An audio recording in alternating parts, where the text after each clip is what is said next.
Hong Kong. So we're here at Prince Edward, guys. So ganito po kalaki yung mga bus natin.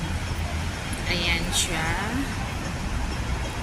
Super laki po ng mga bus natin.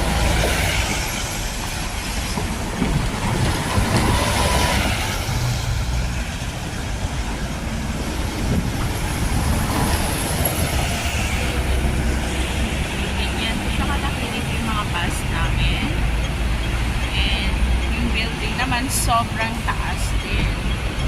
Pauwi na po ako. So gusto ko lang kuhaan ng videos itong place na ito na dinadaanan ko. Everyday routine.